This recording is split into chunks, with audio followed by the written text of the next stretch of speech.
Sir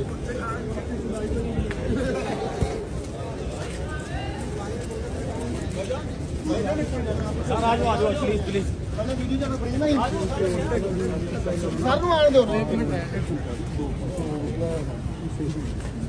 दफ्तर ही है कोई सामने से दफ्तर बुला लो दफ्तर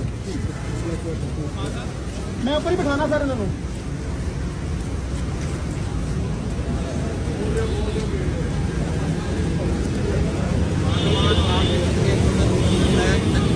आप यूट्यूबर्स को क्या पैगाम देना चाहेंगे?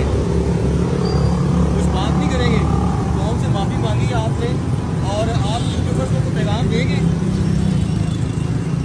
बिल्कुल जी, आज जो है 4 का जिस्मानी रिमांड मुकम्मल होने के बाद जो है नेशनल साइबर क्राइम एजेंसी की जानिब से जो है किया गया है।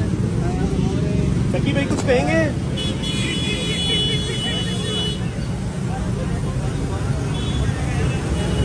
भाई कुछ कहेंगे?